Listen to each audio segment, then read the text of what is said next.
Hi everybody. So hopefully you can see me. Let me see if I can see myself. I can see myself today. Last week was really strange. I don't know what was going on. So let me know if you get in here. I'm going to type something. I think I can even see your comments tonight. I see Teresa made a comment. Yeah, so start typing to me so I can see if I can see your comment. Oh, yay, it's working tonight. I went and grabbed my tablet real quick, so I won't need it probably. Yay! I can see people. I'm so happy. It's so much easier to read it on the computer that I don't have so many things to look at. Is everybody hearing me okay? Looks like everything's working better tonight. Things change in Facebook all the time, and they're always constantly doing things, and it's really hard when you do weekly things like this because then half the time it doesn't work. I have another friend that has the same problem, so I think I'll be okay. I don't know that I'll need my tablet, so I might get rid of it here. Yep, so everybody's seeing me. So I don't have the air conditioner running this week either. So I turned the fan off, and I've still got my little teeny fan over here. So hopefully the sound is better today too. Is the sound better today? Let me get my tablet out of the way. It's kind of in the way, so I'll set it over here. So I won't knock it off on the floor. Okay. Well, it still might be just a little scratchy because of the fan. It might be the fan, but I need to leave it on. I'm sorry. It isn't as warm in here as usual. It's only about 75, but I didn't turn the air conditioner on today. I had a fan on in the window. It was nice outside. So how is everybody doing this evening? Looks like all kinds of folks are coming in. Second, let me turn my tablet sound down. My tablet does a lot of dinging and dinging. It doesn't get turned on every day, so it dings a lot. Just a little scratchy yet. Okay. I don't know what causes that. If it's Facebook, if it's your connection, if it's my connection. I don't know. I don't know what causes that. I've noticed that the sound quality has changed since. I think part of it is. I think part of it might be the new version of Facebook. Things are changing right now, and it's really kind of been a nuisance. So I'm hoping that they will get things pounded out pretty quickly, but looks like we got a lot of people coming in tonight. Cool. So we'll wait just a couple more minutes. So I've been working on some surprises today. Some of you I've been having a lot of questions about the Kimber quilting designs. And so I bought some of them. And I am going to do some of my quilting with those designs on the pillow. I still like to quilt my pillow, so I'm going to hold this up again. I still like to quilt my pillow through all the layers of fabric so that it's quilted all the way through the backing. Instead of doing the quilt as you go. But if you don't have this ability in your machine, the quilt as you go with this pillow would work really well.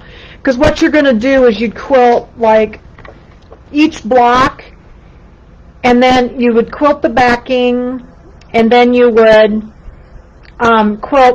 do the block, and then the quilting lines are all put in the design. So we'll talk about this in a second.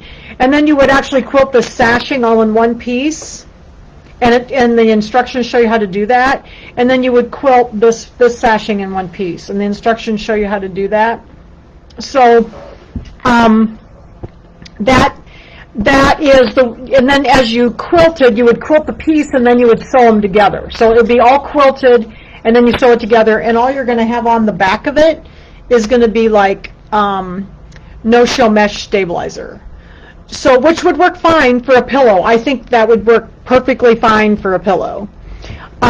I don't know that I would want to quilt a quilt that way, just because I don't like, then with the quilts, then what you do is you lay a piece of fabric on the back, and then you just stitch in the ditch around the blocks, and then all of the areas in the block are open.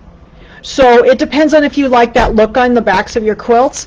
I'm not super hip on that, so I like it to be quilted all the way through. I think they hang better too, and then the backing's not wrinkly. But if that's the way you have to quilt, like I think the pillows is awesome to do it that way, because you're not going to see the back anyway. And I just leave I wouldn't even put any fabric on the back. I just leave the no-show mesh. It's fine. That's how I do my settee pillows, is with the no-show mesh on the back. So, I mean, that to me would be just fine. So, so we're going to talk a little bit about these today. So I bought some, and then I also want to do my borders with those designs, because the designs are really cute, but I don't need to quilt them with the batting in first. So I'm going to show you how I'm going to use them. So, but anyway, when I quilted my first pillow, I quilted each block. I just made a little design in Design Center and quilted, I made a design that fit in this block, and then I just alternated two blocks. I had a diamond shape and this little kind of hexagon shape, and I just alternated them. That's how I did my first one. And that was before they did all of these cute designs. And then when I did the border here, the little black border, I just did I just took the serpentine stitch on this sewing machine, and I just sewed down it twice.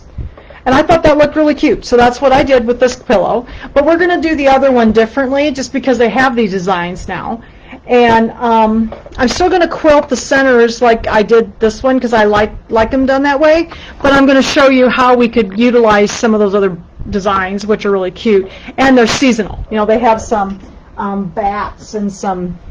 the bats and little ghosts and spider webs and all that, so they're kind of neat. So, okay, so let's do a little talking about those designs first. For those of you who started the pillow, I don't know how many of you have actually started the pillow, but if you haven't started the pillow and you don't have like Design Center in your machine like I do, those of you with like Dream Machines, Destinies, Luminaire, Solaris's, the Stellaires, the Altairs, all of those have this ability. So a lot of the machines do, and I know a lot of you have this machine or that ability. So you can quilt like I'm going to quilt tonight. But if you don't, let's talk about these just for a minute. So I'm going to turn the camera around. And these are the designs from Kimber. So, just a second here, I don't know why everything's so bright. There, is that better? Okay. So these are the designs from Kimber, and this was one of the Halloween block designs. It's called Halloween 1, and this was all the little spider webs. I thought this one was really cute. Okay? And they give you all these different sizes. Let's see if I turn this back, if that'll help. Oh yeah, that helps a lot. They give you all these different sizes of blocks. There's a 2x2, 2x4, 2x6, 2x8, and then, and so what you have to do is go find the block in the pattern that you want for that size. So whatever whatever size block that you're supposed to end up being. Like in this case, for the blocks that we're doing for Boo-Levard, they're 4x8. Two of them are 4x8, and then the rest of them, the other 5 are gosh, I don't know why this is not focusing tonight. 6x8. So these are the sizes. These are the 4x8s are on the ends, and then the 6x8s are in the middle. Okay. So you would choose those block sizes for your backing quilting, and then what you do then is they give you a chart on the next page, and they tell you like how big to cut your batting, how big to cut your fabrics, all that stuff is all listed in here. So for the block you're doing, it tells you how big to cut everything in order to do the quilting the way they do it. Okay? So if you plan on doing it this way, you have to kind of look at the charts here, and they'll tell you how big to cut everything. once you choose the size block you need, okay? But the one thing that they don't really tell, and then they give you the instructions on how to do it. And basically, it is, you're going to put the shape blocks on the back of your backing fabric. Then you're going to put no-show mesh in the hoop, and then you're going to do a batting placement line, and then a batting tack down line, and then trim the batting, and then you're going to put your fabric down and do a tack down line, and then it does the quilting. Okay, so it's a very easy thing to do. The one thing they don't really tell you is how to place your design. So, the placement of the design, I'm going to turn the light down in this. I don't know why everything's so bright. I've got Judy's machine. I'm having a technical difficulty with mine, so I have Judy's machine, so maybe her lights are brighter than mine. We'll turn the lights down just a little bit. That'll help. Okay. She'll have to remember to turn it back up. I think she's here, so remember to turn your lights back up, Judy. I turned them down. I think that helped. It was just a little bright. Okay. But the one thing they didn't say in these instructions, and I've had several people asking me that wanted to do this method because they had a smaller machine, and it is a perfect way to do the quilting on this pillow, is you need to go pick the design. Like, we're going to do Halloween number 1, these Halloween number 1s, and let's go find a 6x8 block. So I have mine under Kimber Quilting, Halloween, that's the border, so here's Halloween 1. And then let's go pick the size that we need the block. And the embroidery files, whoops, gotta find it. Come on, fingers. Okay, so I want to pick my 6x8 for the quilting. So this is the quilting that I would be using. And I gotta delete my background here. I got something up on the screen so you can't probably see it. Okay, so here's the 6x8 quilting pattern that we would use maybe for 5 of the 7 blocks, okay? But the one thing they don't really tell you is that, when we did this, let me grab my pillow again. It's behind me. When you do these blocks, remember that everything's sitting at the bottom of the block. Remember how we turned up an inch, and then everything was lowered in the block, okay? So you need to bring your embroidery design down to the edge of that, because the basting stitch that they sew around the edge is going to be where you're going to be sewing.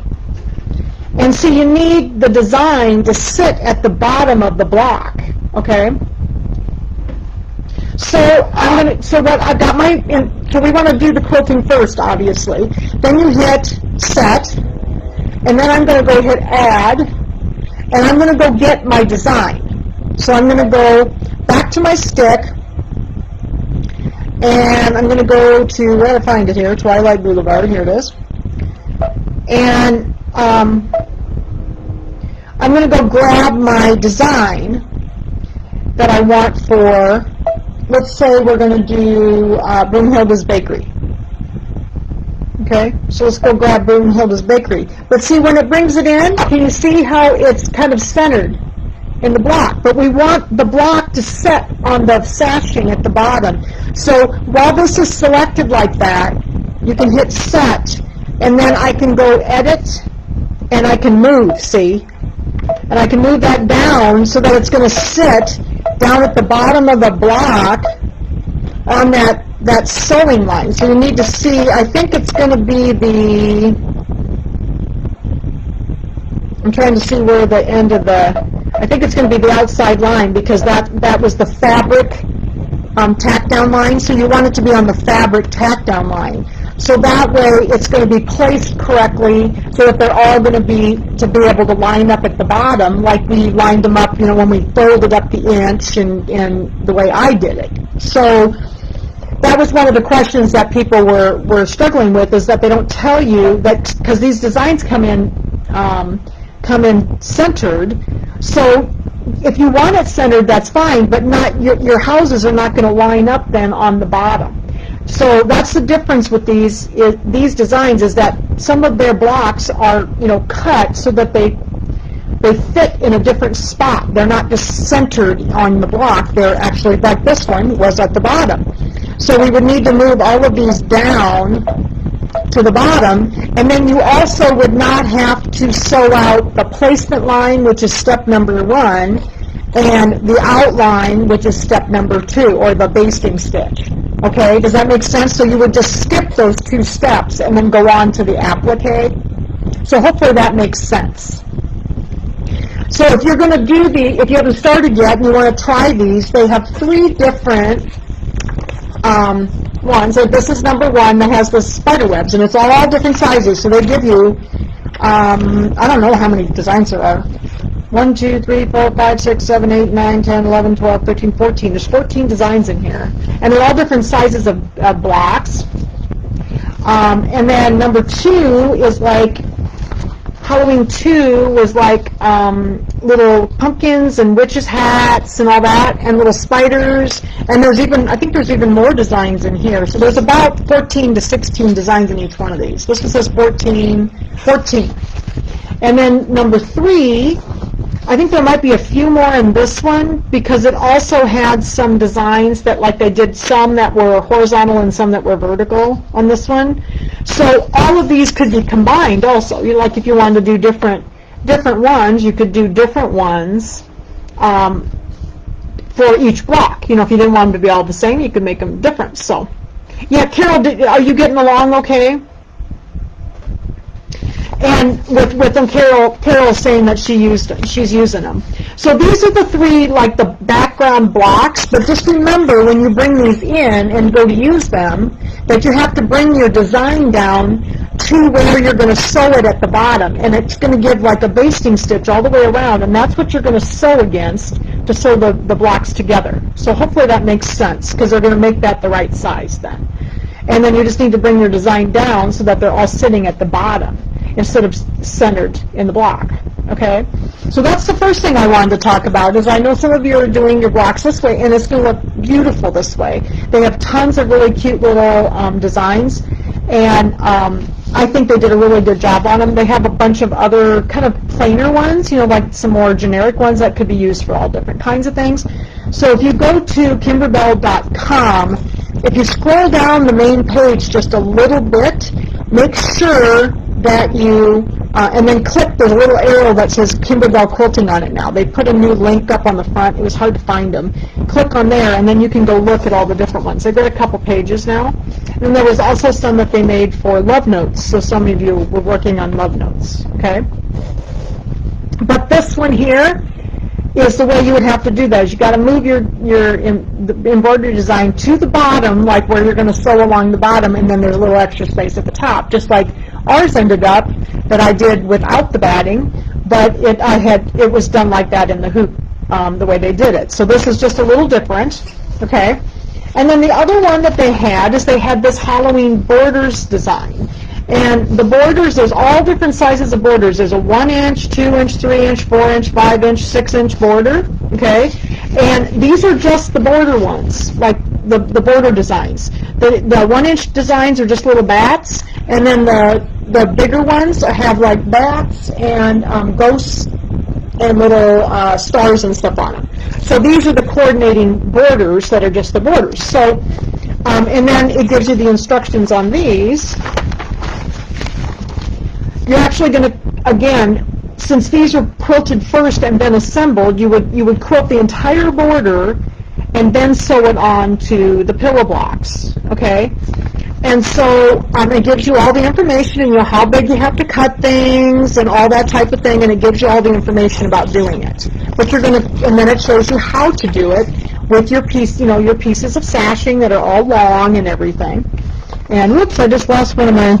I'm going to need those later, so I'm going to lose my snowman there. Okay, and it shows you how to do it, and they use, I think in this case, I think they were using an 8x12 hoop, but it depends on what size hoop. You just pick the sizes that work for you. Okay, so this is all listed about how to do this.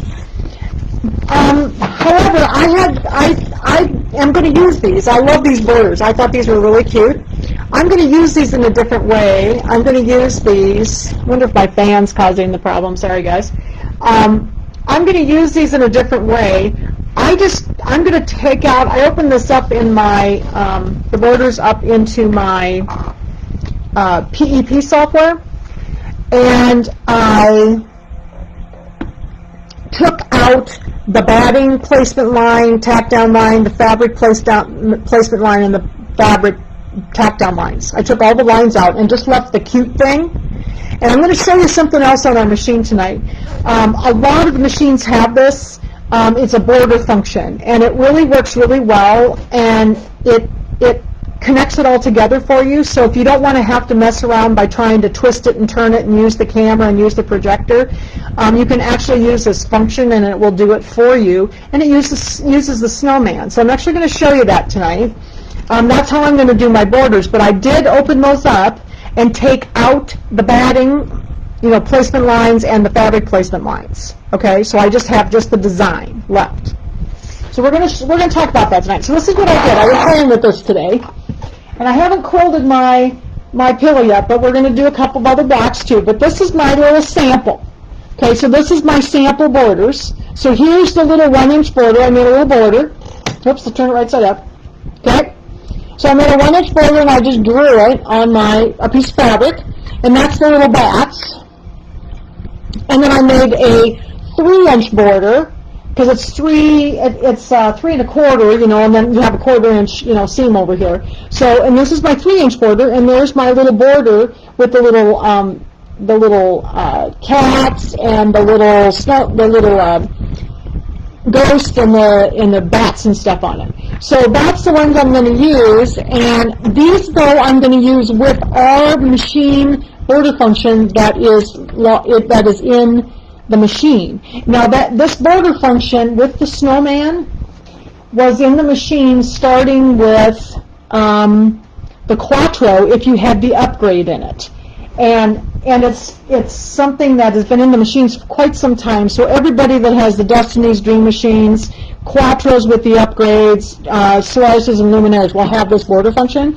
And it's super easy, and it kind of connects it together a little quicker than having to move everything around and get it, with the camera and everything. It just does it faster because it uses the snowman. So I thought I'd show you something new tonight. You have never seen that before. But we're going to start out the evening by doing a little quilting on and reviewing some of the quilting we've done with Design Center. So, excuse me, I'm going to have to move a cat, though, because she's sleeping on my pillow. One of my cats decided to stay out here with me, and she's sleeping on the pillow. Come on, Gigi. Come on, I'm sorry. I know you're going to have to move. Okay. So I did a little quilting on this today. And like I said, I like to quilt through all the layers.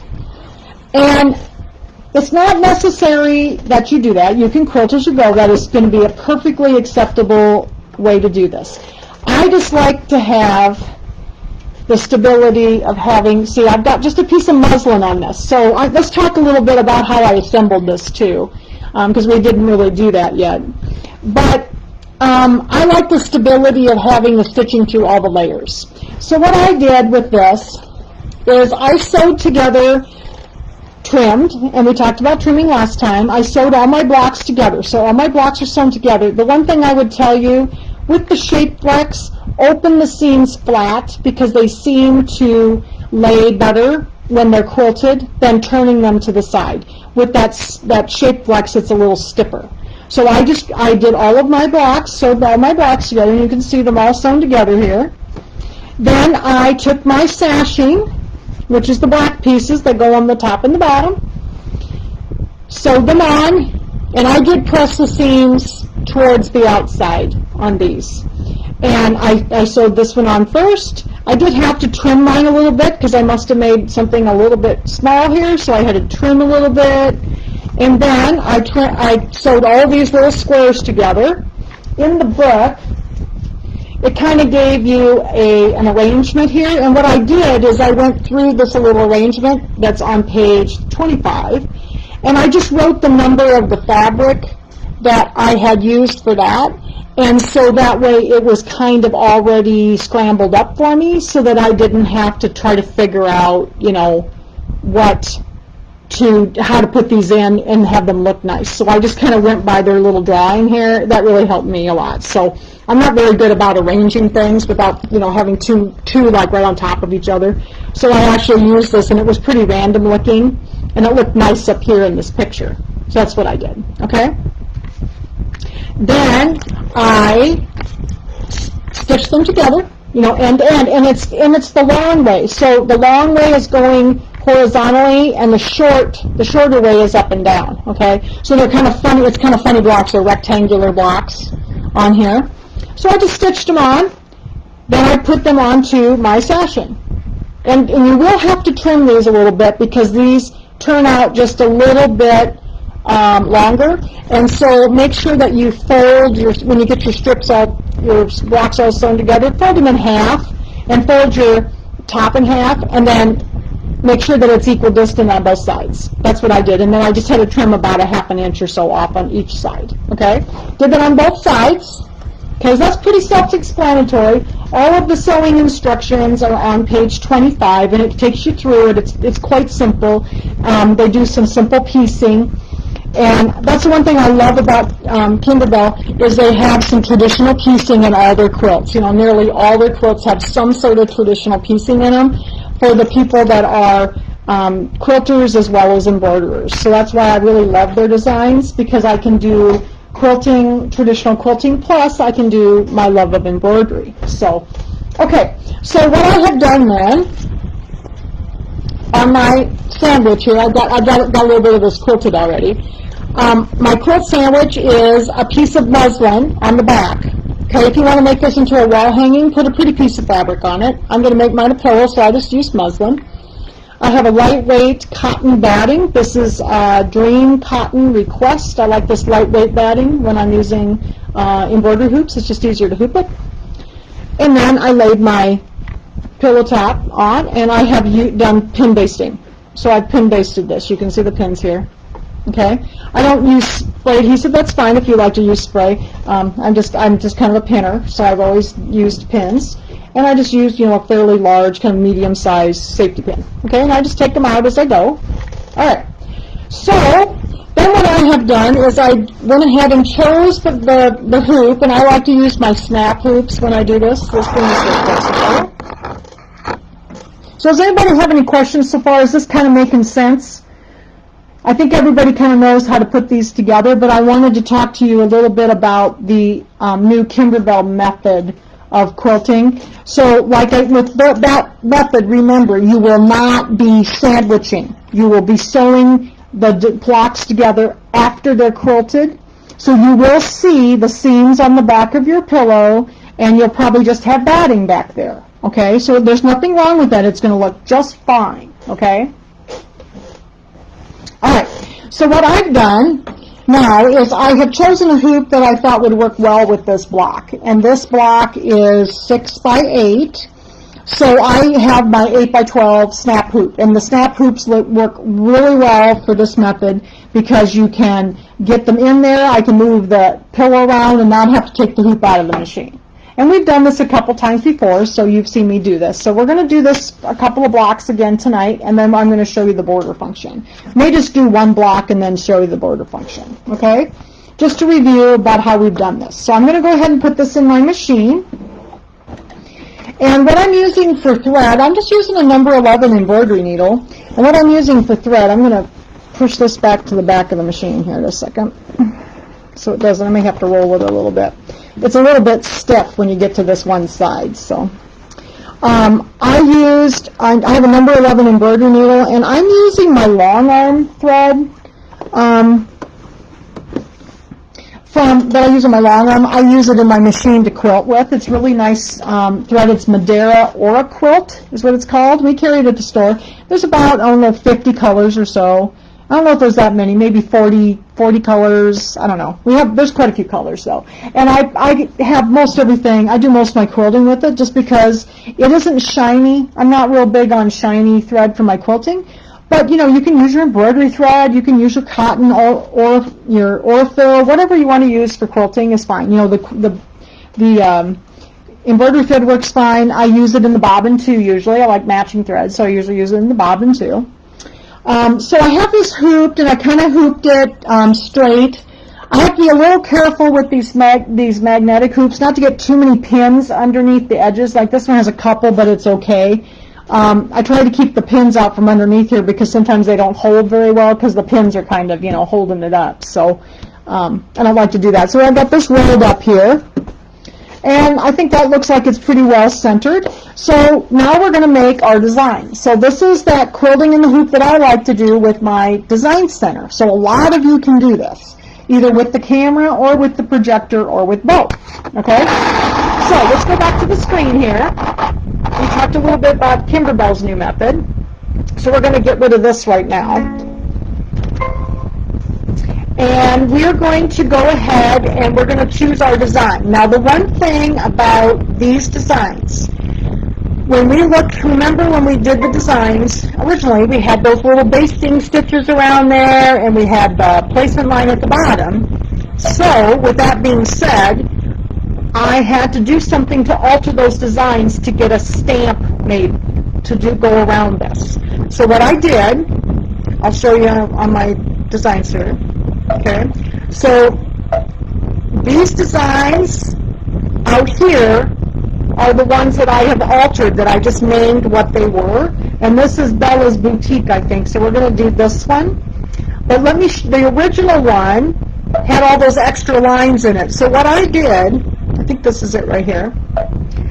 What I did is I opened this up in my PEP software, and I removed the basting stitch, which was the square, and I removed the placement line on the bottom. And because if you watch me make a stamp out of this one, watch what it does when I make a stamp. If I don't do that, look what it does. It just makes a stamp that's square because there's a basting line. So it's going to go around just the basting line. Well, that's not what I want. I want it to go around the house. So I did have to slightly alter these designs in order for me to use them for this method. Okay? So this is the original design. See, I don't want a square. I want it to be around my house. So I'm going to hit cancel, and I'm going to hit delete, and I'm going to go back to my stick again, and these are my altered designs. So these are the ones that I took out those couple of extra lines. So I often have to do this on the Kimber designs, because a lot of their designs have placement lines, have basting lines, have like cutting lines on them. So I have to change them a little bit in order to use them for the stamp method. Okay, so we're going to go ahead and go in here again.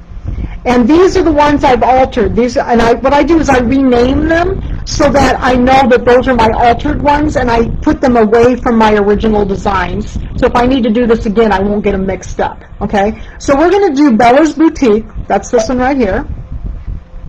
And I'm going to hit Set. Now this is my altered design, so when I go to Edit to make a stamp, because I want to get a stamp so that I can make the shape of the house, I'm going to hit the stamp button, and now see how it goes around the house. So those basting lines and stuff are gone. So now I can get it around the house. They have a new feature that's really cool. Now this one, I wouldn't want that, but they have a new feature in the machine I just upgraded. This is Judy's machine. I just upgraded it. This little button will also trace inside here. If you want to put stippling inside here, you could. So if I hit on, see how it traces the rest of the design? So that's something new that they just did. I don't want that on this one. I just want to say off. But they have something new. They just added that in this upgrade that just came out. Okay? So now I have this stamp for Bella's Boutique. And I'm happy with that, so I'm going to click the memory button at the bottom. And it's going to go to my Design Center or IQ Designer if you have a baby lock. Okay? So we're going to hit OK, and then I'm just going to hit the little house button and go back to the beginning here. So now I have a stamp. I have my outline of my little house, and I had to alter that design. So if some of you need help with that, call me or text me, and I will help you out with that procedure if you have trouble doing that. But those basting lines and stuff have to be removed in order for that to work properly. So I'm going to go to Design Center, and I am going to make my block. These blocks, I better measure it again just to make sure I remember it. I think they're 6 by 8 finished blocks. Yep, they're 6 by 8. Okay, finished blocks. I did well. They're all turning out the same size, so that's a good sign. So I'm going to make a shape, because I need to make a shape of my block. So I'm going to hit my shape tool, and I'm going to hit my square. And this is the outlines. The first tab is the outlines, the second tab is the fills, and the third tab is outlines and fills. I just want an outline right now, okay? I'm going to hit OK. And I need to size this to be the size I need it for my block. So I'm going to hit size, and whoops, I'm still in millimeters, so I need to go back to inches. If I hit the little settings button, I can go back to it's on page 9, I think. Go back to inches. Okay, I go back and forth between inches and millimeters all the time when I'm digitizing. And I'm going to make it 6 inches wide, and I'd always go just a little bit smaller. So I'm going to go 5.95, because these actually are a full 6 inches wide. So I'm going to do 5.95, and then I need to make it 8 inches tall, so I'm probably going to go 7.95 tall.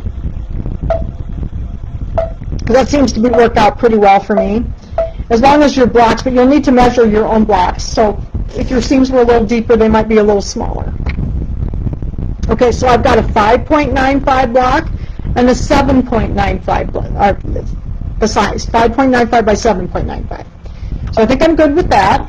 Now I need to put my stamp in here. So that little house that we did, I'm going to hit my stamp again, and now I need to hit the flower.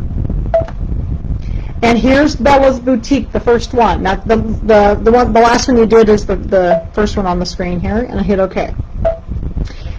Now this is also going to be pertinent. Remember the placement of this house. The house is at the bottom of the block. We'll see how it came in centered. That's not going to work, is it? We need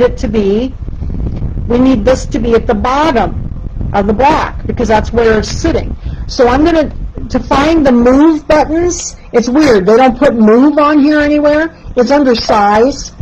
These are the little move buttons. Since the inside piece is selected, see the red line, I can just hit this move button, and I'm just going to move it. I want it centered this way, but I'm going to move it straight down to the bottom line, because that's where the little house is sitting, is on the bottom of the block. Okay? So I've got it moved down there, and that's important. So you have to do that when you're doing this as well, since the block is not positioned in the center of the actual block. Okay? So we're going to hit OK. I think I'm happy with that. And now I want to get the type of fill I want. Now I've been just using stippling on mine, because I want the focus of my block to be the embroidery or the applique instead of the background design. If I used one of the cute ones, I probably would have done it in matching thread on the back, just so that it wasn't going to jump out at me. Like if you used a white background and a black thread, it would the quilting would really jump out at you. I probably would not have done that. I would have had it be more subtle, so that my embroidery and my applique jump out at me. So it depends on what you want. Some people want the background to come out more. So just choose your types of threads according to what you like.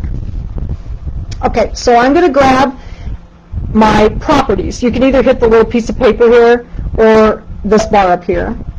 And I want stippling. I'm just going to use simple stippling. And I think the red color will be fine, because I have white fabric, and then I'll be able to see it well with my projector. So I'm going to go OK. And then I am going to get the little paint pot, and this is the important part. A lot of people have been calling me, I can't get my design to fill. You have to click on the paint pot, not the little paint brush. We need the paint pot, because that's the fill tool. And then I'm just going to touch between the stamp and the outside edge. And then it puts the stipples around my little house. Okay? Then I'm going to click Next. So I'm happy with that. I'm going to click Next down here.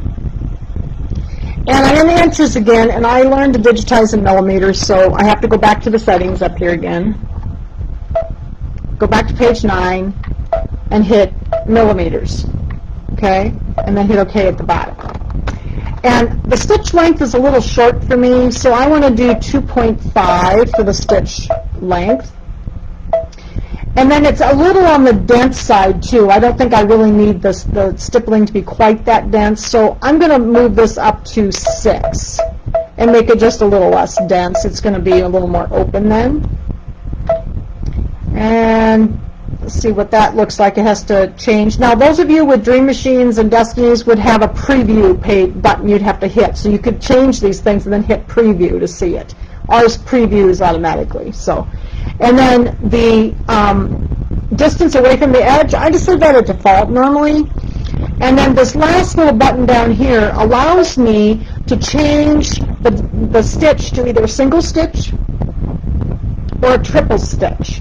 And I want it to be a single stitch because I don't want my quilting to be really bold. I want it to be more subtle. So I'm going to leave it as single stitch. And then I'm going to click Set. And OK. So now, look, we're on the embroidery side of the machine. So now we're ready to do the embroidery. So I've got my design, and you can see how it left the bottom of the house open, and it's just going to go up around the little house, okay? And it comes down to the bottom, and then left the house open at the bottom. So we just have to remember to move those designs down. The same way with the Kimber ones, if you're doing them, you know, you're going to quilt on the hoop, you got to move that design down so that's where you want it when you get it done, okay? So I'm going to go ahead and scan. I like to scan, use my scanner. I have the option of using a scanner and my projector on this machine because I have a Luminaire. Or for those of you with the other machines that'll just have the scanner, we wouldn't need to scan and to know where to put our design. So I'm going to click the scanning ability and click scan. I'm going to move this over here so you can watch it scan. And I'm going to click OK, and it's going to scan.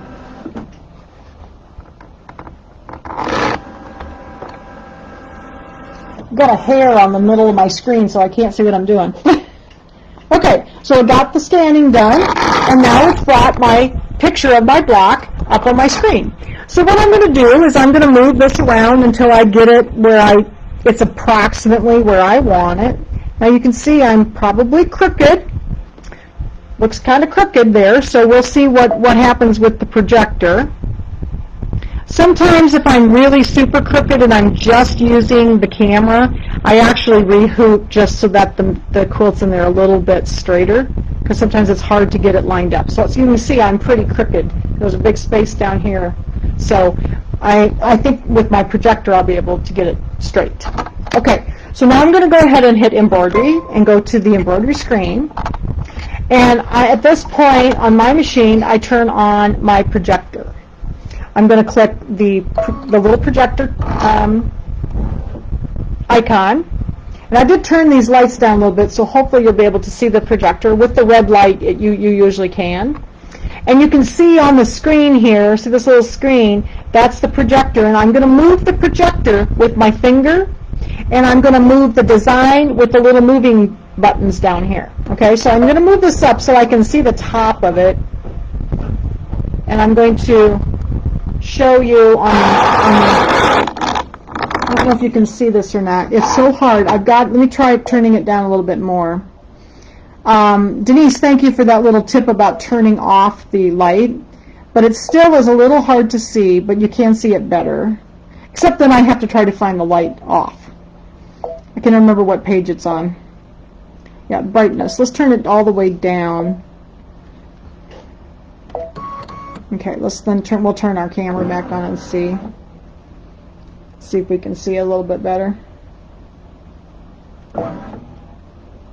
Okay, let's turn it back on and see what happens.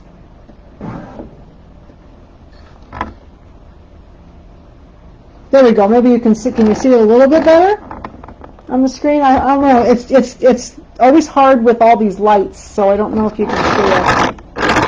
But I can move my camera around up here.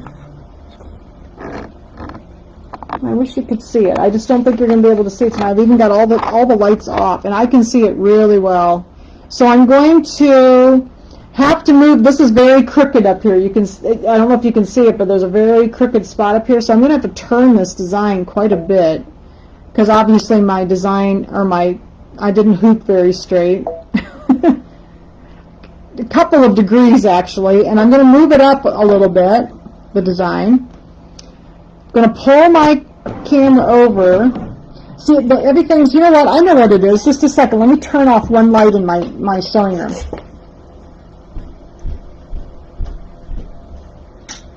Let me see if that helps. I had my long arm lights on today, so maybe you can see a little bit better on the screen. You might be able to see it a little bit better. I don't know. Let me turn the one behind me off too. I have old eyes. I need good light, and I turn. Sometimes with this, it works better to have less lights on. So, okay. So this is.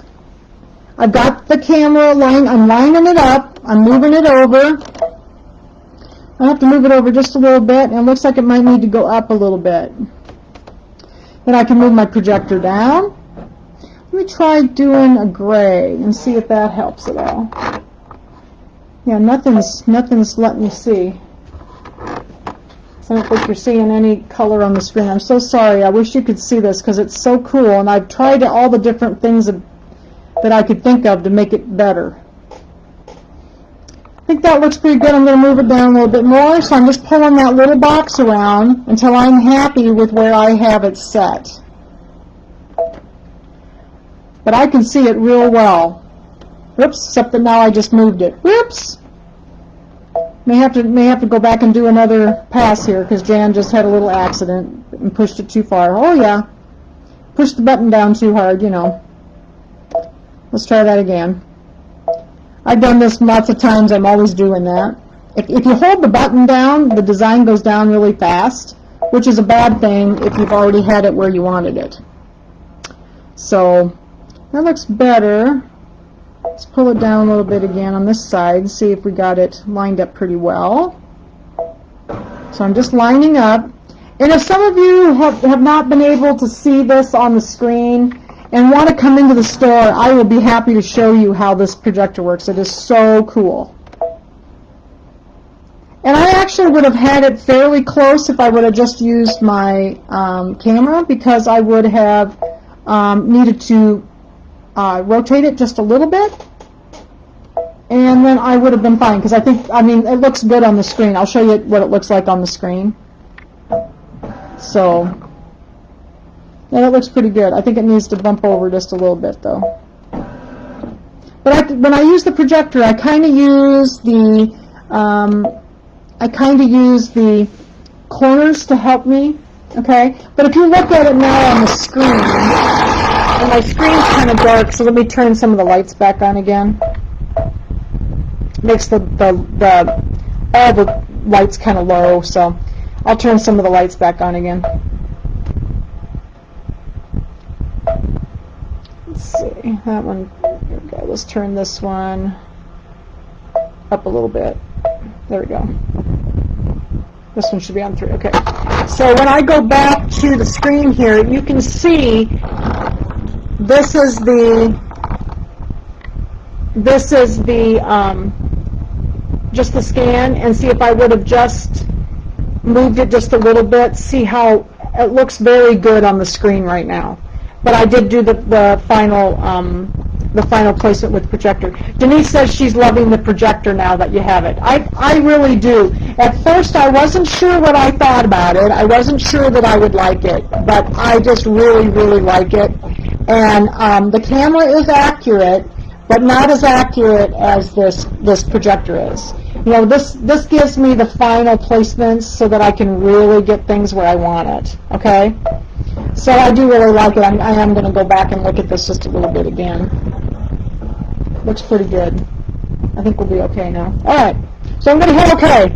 I'm happy with where my house is placed. And at this point, we're ready to sew. So I'm going to click and Judy, just so you know, I think I need to thread my machine. I've got the matching thread in the bobbin already. I forgot to thread the machine though. I think Judy's watching, but I need to, whoops, it helps with the footstep, Jan. There we go.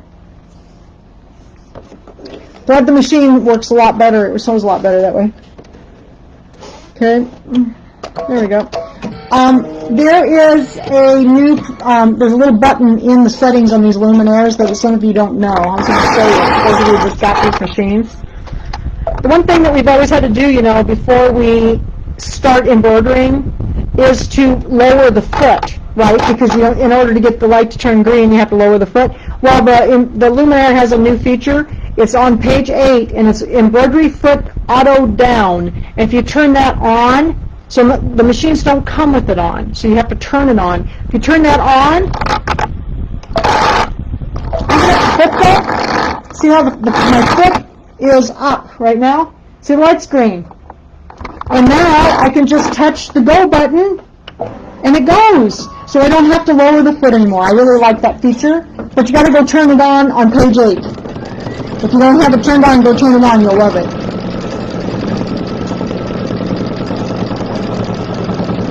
So we're just going to do one of these blocks. I did the other blocks the same way.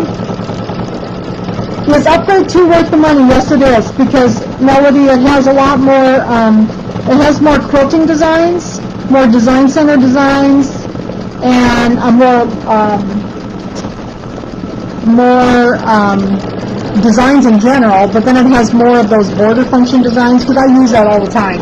So to me it was, yes, it was definitely, yes, it was worth the money. It's not a really super, super expensive upgrade anyway, so I've been very pleased with it since I got it. And there were a couple new things, like that little tracing thing for the stamps. See, I use that feature all the time, so now I have the option of quilting inside of things too, if I want to. So I kind of like that. That was something new that I didn't know was going to be in there. So it's quilting around my little house, and then I will do the last block the same way. So we've done this a couple times, but I just wanted to show you how I was going to finish this.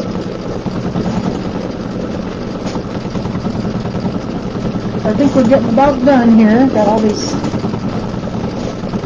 And it does, like I said, I'm number 11 needle. I'm using my quilting thread. This is my ore quilt. And like I said, use your embroidery thread, whatever matches. You know, whatever you like. Don't be concerned about what kind of thread. I've just always done my quilting with my long arm thread, just because I have it. They have quite a few colors. They have some nice variegated colors, and it runs through the machines very well. So I will finish my last block after class, but I want to show you this border function. It is pretty cool. And like I said, most of the machines from the Quattros on have this. The Quattro had to have an upgrade in it to have this function with the snowman, but it is available. I know a lot of the machines a lot of people bought it, so I really, really like that feature. Okay. And then for those of you with some of the older machines or with some of the smaller ones, there is another border feature in those as well that I'm going to show you that you can do without the camera. If you want to call me, and I will explain how to use that border feature. I'm only going to use the one with the camera tonight, okay? So, I don't need to do this last one, so I'm just going to, I'm done. I'm all quilted. See how beautiful it is? It turned out beautiful. Got it all done, and I just need to do this one last block over here, otherwise the whole front, all of my middle blocks are done.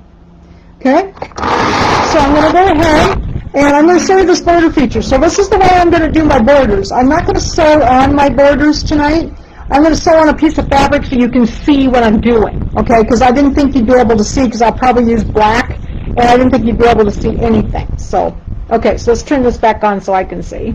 Okay, so we'll take this one out. I'm going to rehoop this later and do the last block. I need my hoop though, so I'll just take it out of the hoop for now. And let's talk about these borders. So what I did is I did a simulated border on a piece of fabric. And one of the borders on this quilt is 1 inch. Oops, got to get you on the camera here. There we go. One of these is 1 inch, and one of these was 3.5. Well, it was 3 1/4, so it's a 3-inch border. So I did, I just drew them on my piece of fabric so you could see what I was doing, okay? But I want to show you how this function works, because it is so easy, and it does save a little time. You don't have to spend so much time with the camera and with the projector and all that to get this to work with this function, because then it uses the snowman. But of course, you know, I've lost my snowman again. So I'll grab some more. They must have flipped on the floor, so I've got some more. You do need a couple of the little snowman stickers for this, so. Okay. What I've done, then, to all my border, let's do the 1-inch one first. I'll show you the 1-inch one. Okay. What I did with my little borders is you want to mark where you want to start. Of course, we need to start about 1/4 of an inch. It's so bright tonight. I don't know what's going on with this. So you need to start about 1/4 of an inch from the edge, you know, because we have a seam allowance. And then you can start off the edge, but when I do that, you know, my foot might catch that. So I like to start on the fabric. So I marked where my 1/4 inch seam allowance was going to be on both of my borders here. Okay? And then you have to do a little bit of math. So this, my border on my pillow, I did a little math, is 38.5 inches from side to side. That's from edge to edge. So I need to take a 1/2 inch off, you know, because that's my seam allowance on each side, right? Because I don't really want my borders to go out into the seam allowance.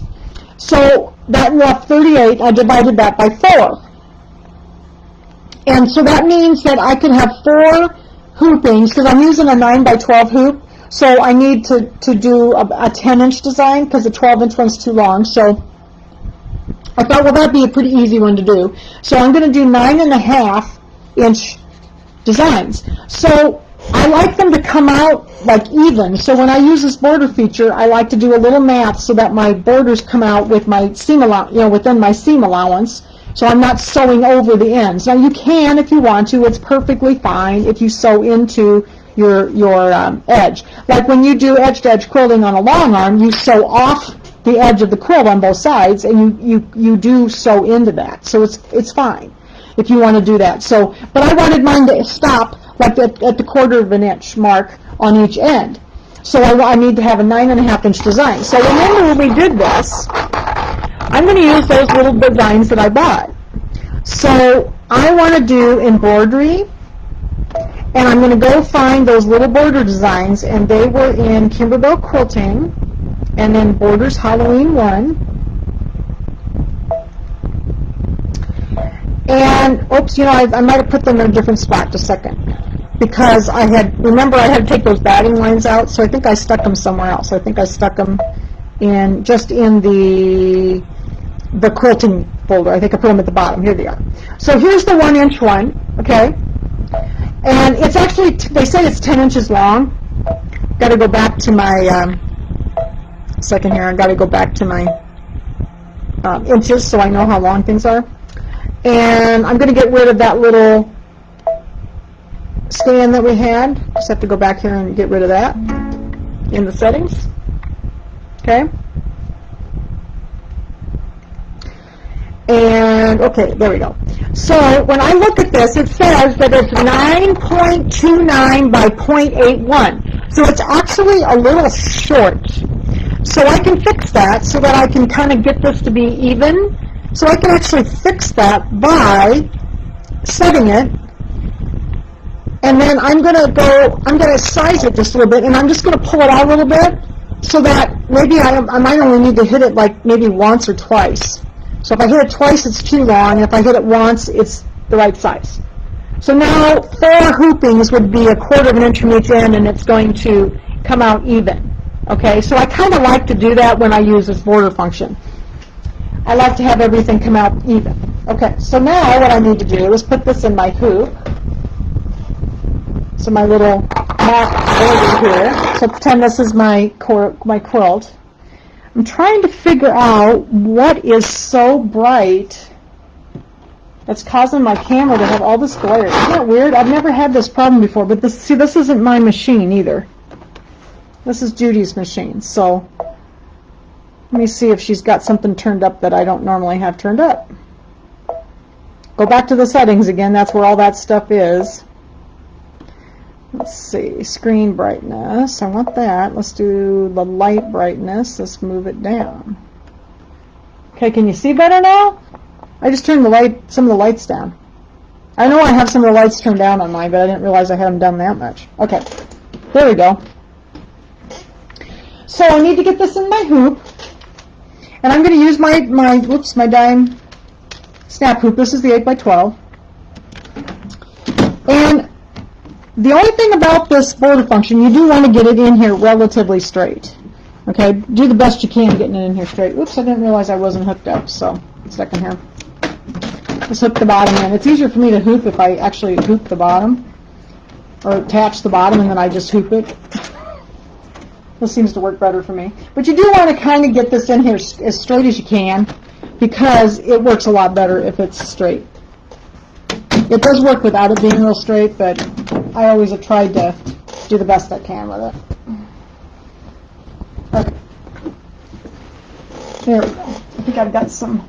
Now this just has stabilizer on the back. I don't have fabric on the back of this one. I just made kind of a mock border. And then what I want to do is I want to make sure I got room at the top here for me to get to the top of it. So I need to know I got to bring the top down just a little bit. And put this in here. There we go. So now we're going to have to rearrange and get it straight here. Always got to kind of watch those pins. All right. That looks pretty good. I think they're pretty straight. Okay. Because I've had a couple of students call me about this lately, and to do the sash, because they wanted to do the sashings on the insides of their quilts, and they wanted to use some of the pieces that were part of the border function, and then that border function produces the whole border, plus it produces all these little chunks of it, and then we could use the chunks of it and do the sashings on the inside. And this is how I would do it, is with this border function, because you just have to do a little bit of math, but then I can line it all up with the snowman. So, okay, so this is super easy to do when you've got one of the newer machines. I mean, like Quattro upgraded on up. I mean, you know, the Quattros are more than 10 years old now, so you can do this with most of the machines. Here's my border. I made it the size I needed it. So I needed it to be about 9.5. And you can make a border and use this border function with basically any kind of design you want, any kind, okay? So I'm happy with the size. And now I'm going to go to embroidery. The first thing you have to do is you have to get this lined up for the first time. The first time you just got to get it lined up where you want it. So what I'm going to do is I'm going to go ahead and scan first with my scanner.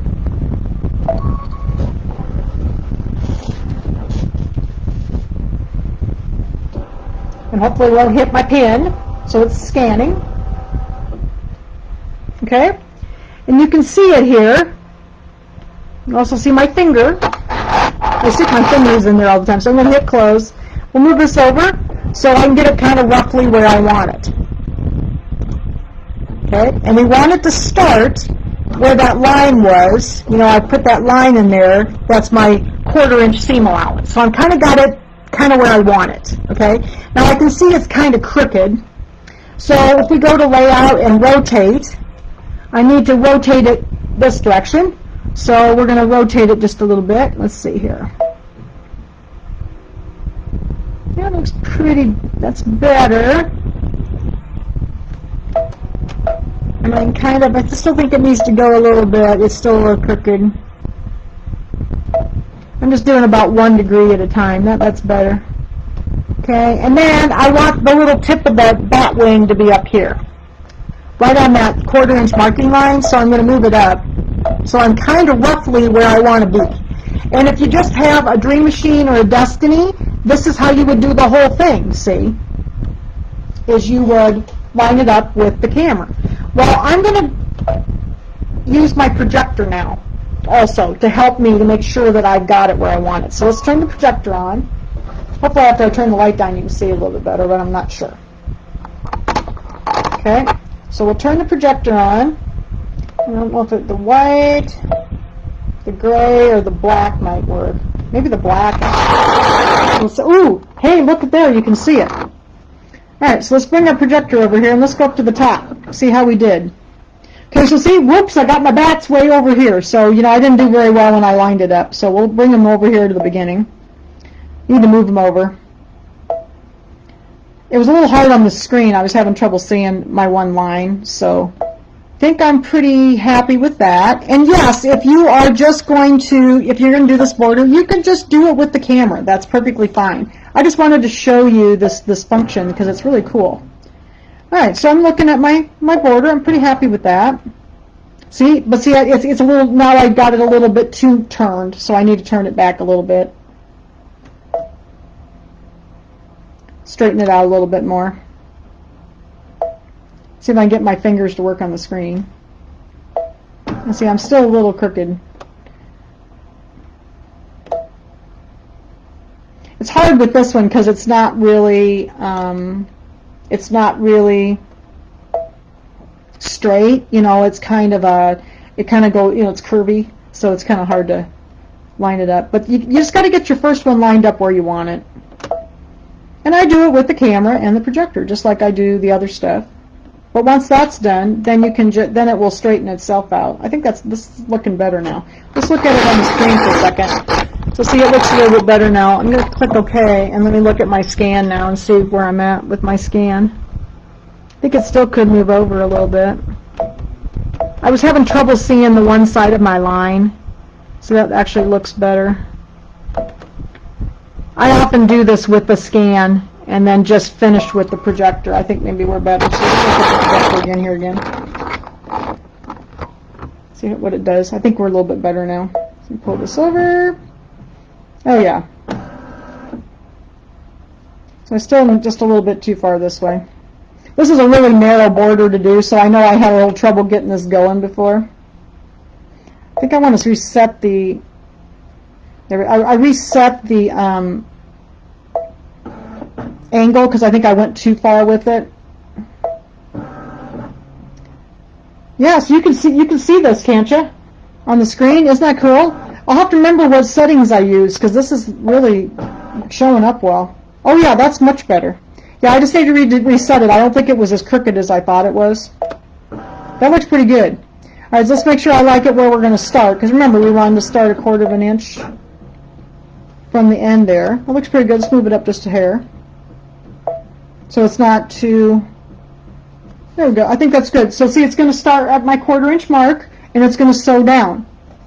All right, so at this point, I'm ready to sew this. I've got the first one lined up where I want it. I'm going to click OK. But the trick is what you got to do in order to use this border function, and it's super easy. This little railroad track symbol, it's under layout or edit on the Dream Machines. This little symbol looks like a railroad tracks. I'm going to click the little railroad tracks. Now the machine knows that I want to keep sewing and I want to line it up. Okay, so that's the important. That's the only thing you got to remember. As long as you get that on there, you're good to go. So let's turn this back on so you can see a little bit better. We're going to go ahead. We got that pushed, and you can see it down here. See the little symbol right here above memory as well. Okay, so I think we're ready to sew. I'm going to put some black thread in so you can see what it looks like. I'll just leave the white in the bottom, it doesn't matter. But this way you can see what the little design looks like on the white fabric. So I've got some black thread here. And this is how I'm going to do my borders. I won't do them probably till during this week because I have to get my machine back. Okay? Got that little symbol gone or touched, and now I'm ready to sew. So now it's all lined up, ready to go. We're just going to sew this first part of the border. I better get this pin out of the way so I won't hit nothing. Don't want to hit that. So it started right there on my 1/4 inch marking that I wanted.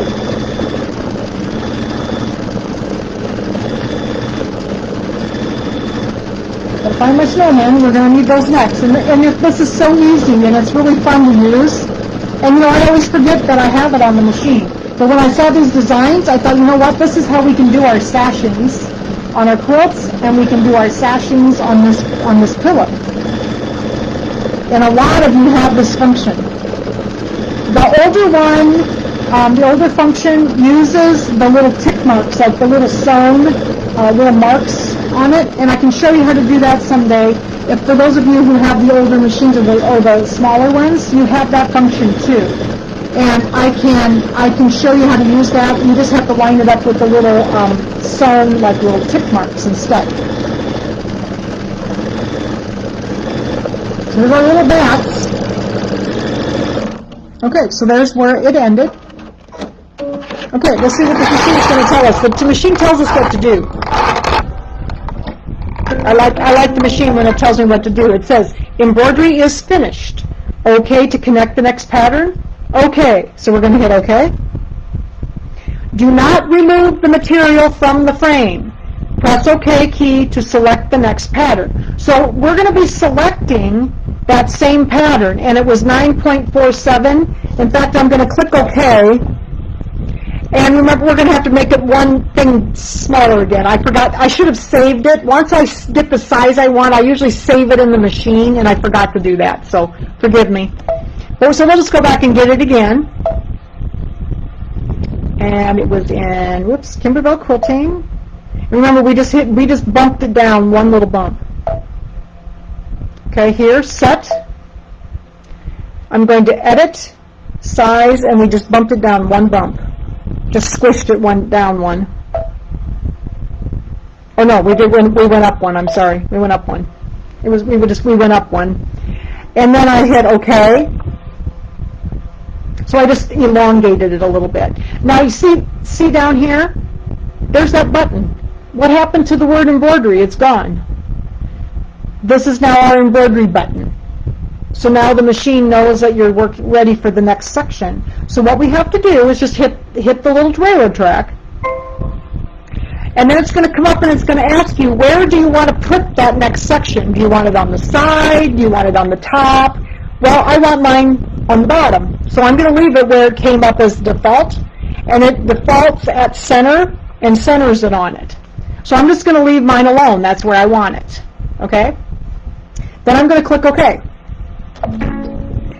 The carriage of the embroidery unit will move. Keep your hands away. Okay. Now, on the screen, and this works with the projector on our machines, and it works with the camera on the Dream Machines and the Destinies and the Quattros. I'm going to come back over here to my fabric and see this little has this little symbol here.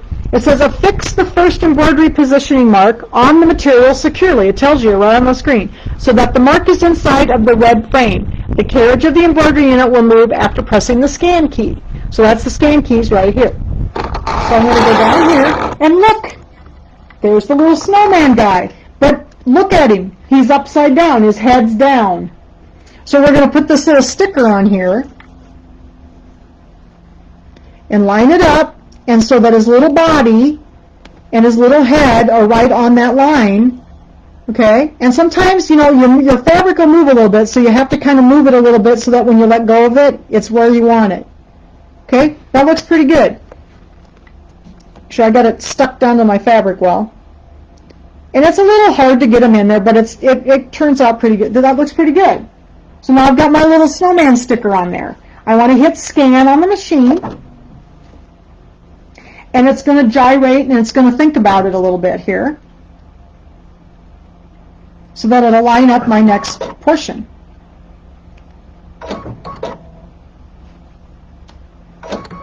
It's recognizing, okay?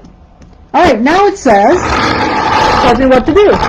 Affix the second embroidery positioning mark on the material securely so that the mark is inside of the red frame. So we're going to do the same thing on the other side. So see, look, there he is again. He's upside down again. He's got his head down. So we're going to put the little sticker in here. And the PRs have this as well. The newer PRs have this as well with the camera, so it's awesome. Okay, get that lined up. I think that looks pretty good. So there's my little snowman. I'm going to hit scan again on the machine, and it's going to line everything up for me. so then it knows where it is. I hadn't used this for a while. I had to kind of do some playing today because I hadn't used it for a while.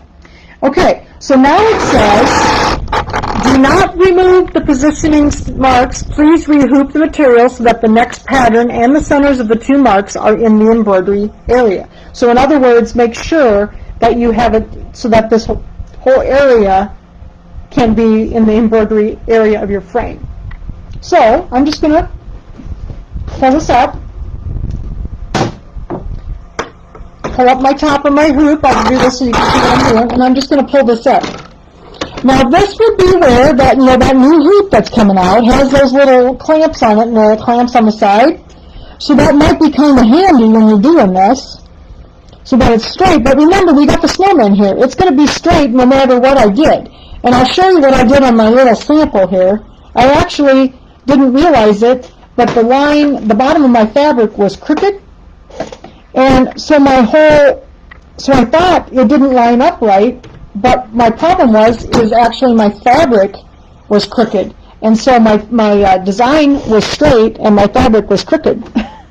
So I'll show you what I did to fix it. Okay. So, and again, I try to get this into the machine, pretty as straight as I can. But those little snowman guys, they're going to help us do this.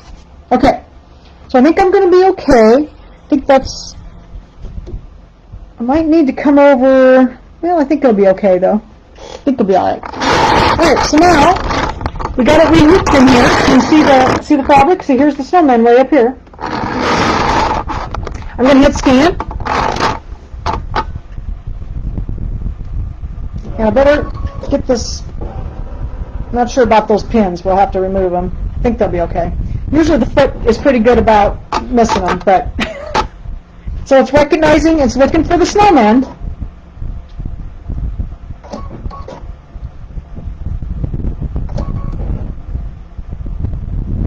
Does a lot of blinking and stuff.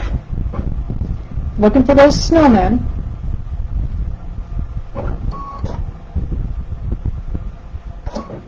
I just hadn't used this for a long time. It's really fun. I thought about the sashings with the other. Okay, so the embroidery positioning marks are recognized. Remove the embroidery positioning marks and embroider the pattern. Okay. So what I'm going to do is take my snowman off over here. We can use them again. Got to get all these pins out of here.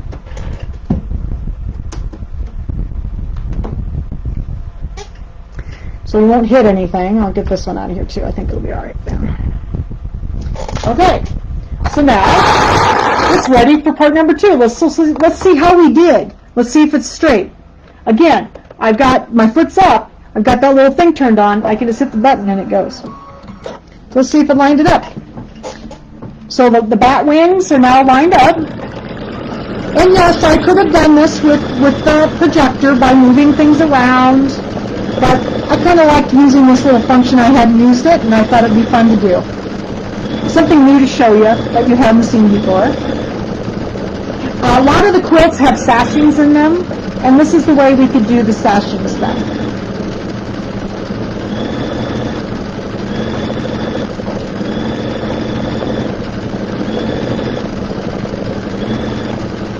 Looks like I might have got one of my snowmen off just a teeny little bit, but you know what? It's so close you're never going to see it on my border.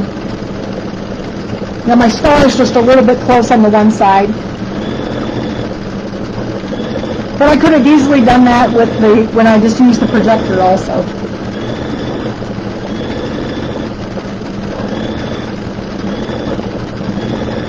Hopefully this pin's not going to be in the way. I think it's going to quit. There we go.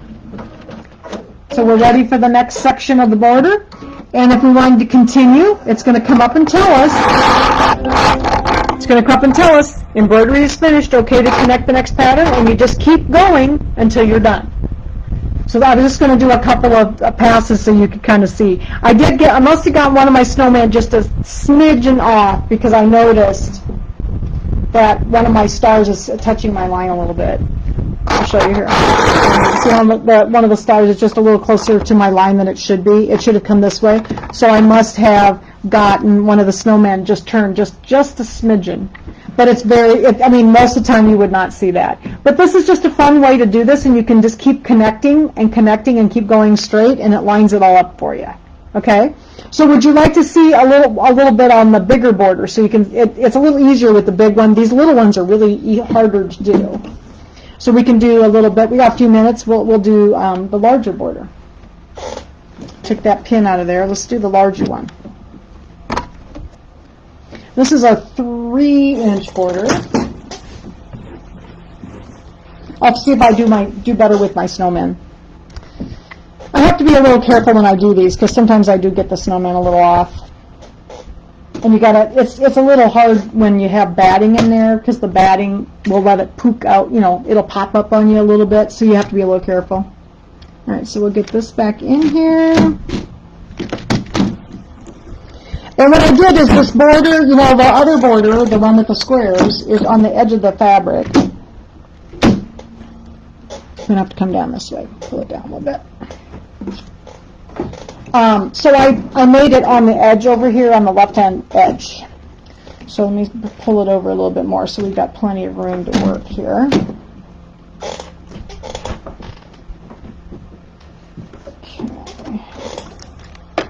Needs to come this way just a little bit so I have room at the top. There we go. And again, I try to get it in there as straight as I can. I'm not very good at it.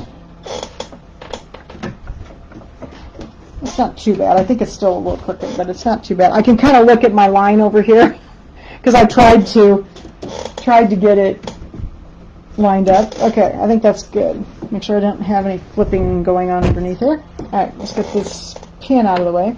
So this is our border right here on the edge. So here's the batting, and this is the edge. So I don't want to go all the way to this edge, though, because I want it to be, you know, I want my 1/4 inch border on the edge, or the 1/4 inch seam allowance on the edge. So I believe it was a 3-inch border. Probably better measure, make sure, huh? I think it was a 3-inch border because I made this 3 1/4. Yeah, so it's a 3-inch border. Yeah, 3-inch border. All right, so I'm going to cancel this, so I don't want to do anymore. So let me just keep going. So in this case, on my border, I would have done two more. Hoopings, and it would just let it connect itself, and it would have connected all the way down. Okay. So let's go get the other border. Oops, wrong place. So I'll get the other border, which was in the same folder, and this is the wider one. And I'm going to hit set. Now let's see how big. Now this one's only about 9.05. So remember, we needed about 9.5. So I think what I'm going to do is hit edit and size, and then we'll just pull it out a little bit. Might have to hit this one a couple times. No, maybe 3. I did that one about 3 times. So I'd like it to be kind of even. So I think that will be. It's a little teeny bit over 9.5, but I think that'll be okay. So we'll hit okay. Now this one, normally what I do if I've resized it, I click memory and I save it in the machine so that I can go back and get that same size over and over, and I don't have to remember to have to resize it each time. So that's what I did. Okay, so here's our little border. It is 3 inches wide. I'm going to hit embroidery. And then remember, we got to go get that little layout. Got to go get the little railroad tracks. Don't forget to turn that on because it won't work if you don't turn it on. Okay. So now I'm going to scan. Make sure I don't have any pins in there to... Okay, so we know where we're at and get our design lined up.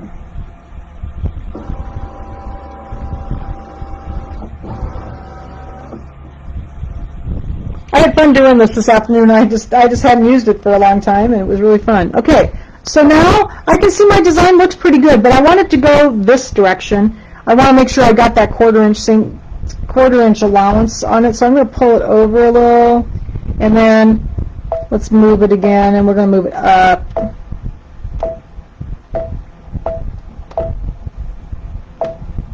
On the screen. Yeah, we gotta watch. I gotta watch the curl and the bat wing. They're not quite even, so I don't want that. I want that bat wing. I think it's actually the higher point on that 1/4 inch line. And I think we're still going to have to probably go, nope, I don't think so. We need to go back a little bit. So I kind of got it kind of where I want it. And now I'm going to turn my projector on. And we'll go check to make sure it's exactly where we want it. And so like Colleen, I think Colleen's here, Colleen Damon, you have the other border function on your machine. So you have a border function that you can use on your machine. It's just the one with the little, that you have to use with the little tick marks, with the little sewn marks, and it's not hard either. So, okay, so let's go up here and look at this and see how we did. So I got my bat wing right up there where I want it. I think I'm going to raise it a little bit because remember this one is just a smidgen longer. We might just move it up just a little bit. And then let's bring this down. We'll check down those lower points because we don't want the cat's ear to, get all the way down. So I think it looks better. I must have done pretty well getting it straight. So it looks pretty good. So here's the little ghost. He's so cute. And the tip of the star. We don't want it. We might go back this way just a smidge, because that star is a little bit. There we go. And let's pull the projector on down. I think that looks pretty good. Yeah, I think that looks pretty good. So let's try that. Let's go for it. So now we're just going to sew it off for the first time. And it was weird because it started like, whoops, I think I unthreaded the needle. Let's try that again. It only has to happen on live camera, Unthreaded the machine. We'll just start again. There we go. Okay. This has Hobbs batting. The Hobbs batting is a little poofier, so things move around a little bit more on me with this. The other batting that I'm using on the pillow is actually the Request, so it's a little thinner. And see, I went over that end a little bit. I probably shouldn't have moved it up a little bit more, but it's okay. I'll probably sew over the end of my bat wings, but in the greater scheme of things, we probably won't even see it.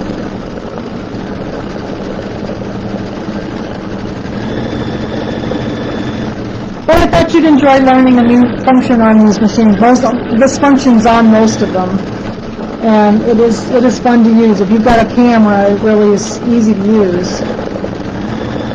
And you can get your sashings done this way. And you can make this border design out of anything. It doesn't have to be, it can be a short design and you can repeat it, and then you can put multiples on the screen at the same time. So it could be a square design, and all you have to do is just repeat it 4 or 5 times in a hooping and make it about the size you want it. But you got to do a little bit of math so things kind of come out even. I've used it. There's a little ghost. Isn't he cute?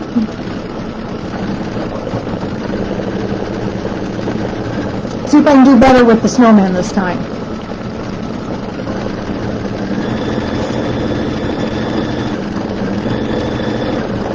Doing a little swirl. These designs were so cute, I just really wanted to try them on the pillow. But I knew that I didn't want to have to do the quilt as you go. I wanted to do it this way, so I just took the batting lines out. So I just opened it up. Okay, so now we're ready to do, it tells us again what to do. Embroidery is finished. Okay to connect the next pattern. So we're going to click OK. Do not remove the material from the, click OK. So now we're going to get our little camera up here again.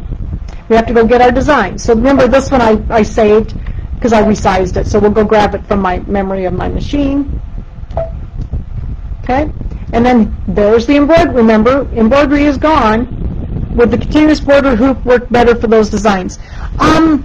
Maybe. However, when that border hoop is very, very narrow, I would use it for the narrower ones, but you don't have much wiggle room in them. They're very, very narrow, and they work better with the old original version using the tick marks because the snowmen have to be wide enough, and sometimes it won't read the snowman well enough because it's too narrow. You have such a small field in it. So I'm going to click the little railroad tracks, and again, I want it to go down, so it's where I want it. I'm going to click OK. It says it's going to move, and now we're going to have our snowman again. So here we're going to put our snowman on. So there's my little guy. Get him lined up here. See if I can do better tonight with this one. I didn't do as well with the other one. It's because everybody's watching me.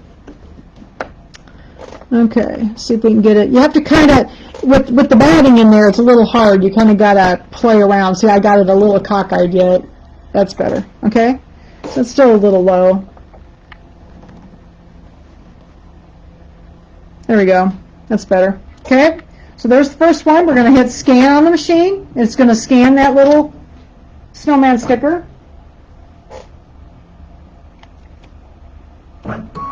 It's finding him.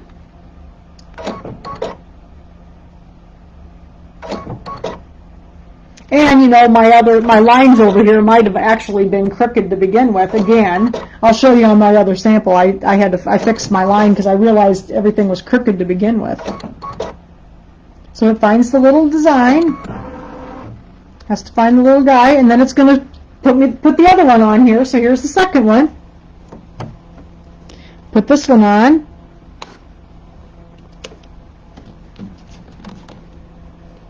I think it needs to come this way a little bit. That's better.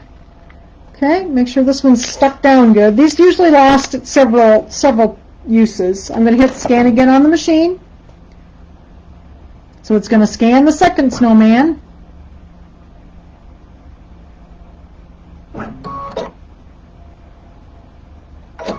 So we've had all kinds of quilting surprises tonight.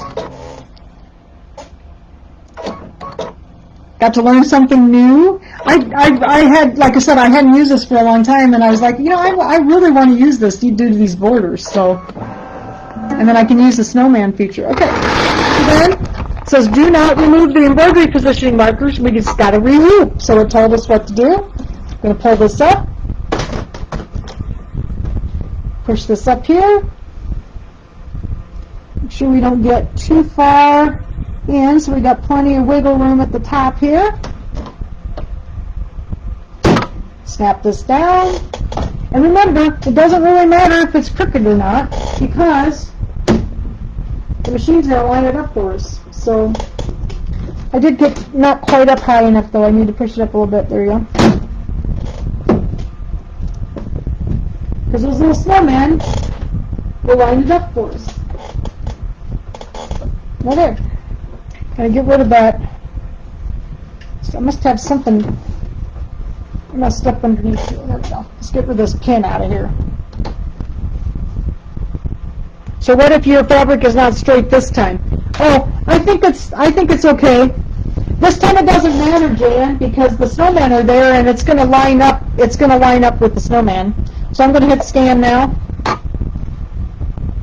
Because it's going to line up with the snowman. If my line for my border was straight, and I'm assuming that your borders are straight on your quilt, I tried to get these lines as straight as I could, but I think I got a little off on the one. And I'll show you what I did. So like what I did on my sample here while this is scanning, because it takes a minute. My original sample, what I did is I had not made this a straight line under here, and when I marked my line on here, it looked crooked. But see, then when I figured out that it was crooked to begin with, see, it actually lined it up and it's really straight. So it was straight, my fabric was crooked. So it's just scanning. It's finding the snowman. And it's adjusting the design so that it will sew in the orientation it needs to. Okay. It says it found everything. I'm going to click OK. Let's see if I did better this time. So I have to take my snowman off. I've sewn through a few of them. And then let's stitch it out and see if I did better with this one. Hopefully I did better this time. And then you just keep going until you're done. But if your design is about if you know you're going to have like an equal number of hoopings, what I usually do is try to kind of, you know, do the math and have it come out even. So, and I pick a design that kind of is divisible into the size of my quilt. So like this one was, you know, I picked the 10-inch one because, you know, the bench pillow is going to be, you know, roughly 40. It's like 38 and a half, so it's roughly 40. So I picked the 10-inch one, and I could use this smaller hoop. I think I did a little bit better this time because the cat ear came right down to the edge. So, but you know what? How many people are going to see if your cat ear is a 32nd of an inch closer to the line of your border than the first time? Looked like I did quite a lot better this time. I had most of it in towards the line anyway.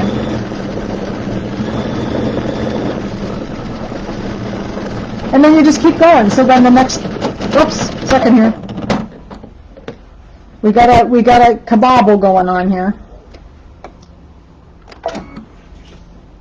Jan wasn't paying attention.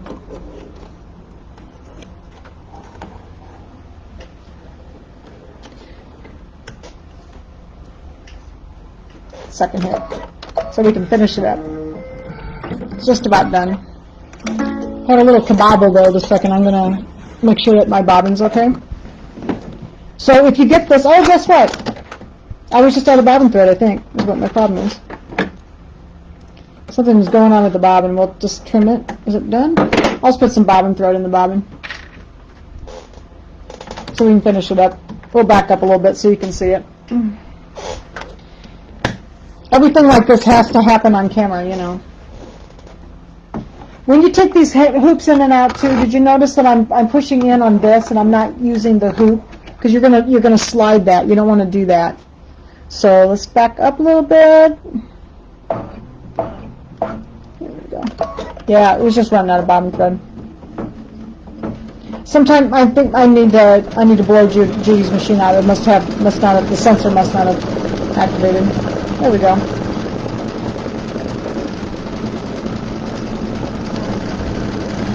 I don't know, that looks pretty good. I did a little bit better this time. You do have to practice with those snowmen a little bit. They are a little bit, you know, with the batting in there, they'll slide a little bit. So using the thinner batting that's not quite so poofy is a lot easier because then you don't have that little loft going on too. That looks pretty good. All right. There's our border. And then just line them up. And yes, I could have done this just with the projector and the camera, but I just thought that was kind of fun to try different things. So there's my little border. Oops. There's my little border. And I just keep going to do the rest of it and do all 4 hoopings. So yes, that's just something new. I wanted to show everybody how to use that function. And it's something that you can use on most of the machines, actually. So, okay. So I hope that everybody has fun quilting their pillow this week, and in whichever method is working for you. Like the first time I used the borders, the first time I did it, I just did some stitching. I just used the sewing machine and I did some stitching. And now it's really dark. I look dark now, don't I? Turn the camera off, or the light above me off. But like this one, I just did the quilting on the sashing with the sewing machine, and then I did these with Design Center and just did some squares. So any way is going to work fine. Whatever you're doing is going to look beautiful. I can't wait to see everybody's quilting. And then next week, we'll put the pillow together, and we'll talk about those lights. So hopefully I won't say any bad words in front of you. Those lights were a little tricky, I have to say, but I found some things that I think will help. And then we'll talk about the embellishments. So all the instructions for the embellishments are in there. You can make your embellishments. I made the little quilt. The little quilt's so cute. So here's a little quilt. I did the little quilt too. That was really cute. And I quilted it a little bit with I just did some straight stitches on the machine. And You can do then the little bench pillow, and I did just a little teeny bit. So it tells you in there how to do it. So I'm going to talk a little bit about the embellishments next time. We'll put them on. Most of my embellishments I put on with the glue gun, and then we'll talk about those lights. And the lights are a little tricky. You're going to have to be patient putting your lights on, and you need both strings, and then you start from the outsides and work in. And what I did is I used some tape. And the tape, the Kimber tape worked very well for the lights because I needed them to stay put. They were moving around on me. So, okay. So are there any questions? I hope that I didn't confuse you too much. I just wanted to show you some quilting options that you have to use for your pillows. Those of you with some of the bigger machines can do some of these things. Some of the people with the smaller machines still have border functions available. You know, there's a lot of different options available for the quilting. So, okay. Anything else?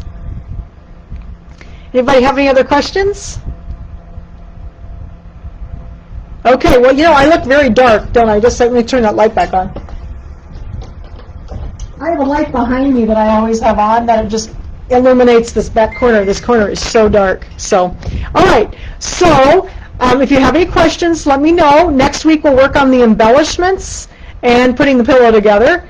And I actually did the assembly in a different order than what they recommended because it didn't work for me the way they recommended it, so I kind of did it in a different order, okay? So that's the way I'll do it when we get there next week. So, and I'm going to try to get everything quilted this week when I get my machine back. So, okay. So if you have any questions, just message me, call me at the store, give me an email, whatever, and we will see you next week. So thanks so much for spending some time with me. I enjoyed it, and hopefully you can get your quilts or your pillows quilted this week. Have a good evening. Talk to you later. Bye.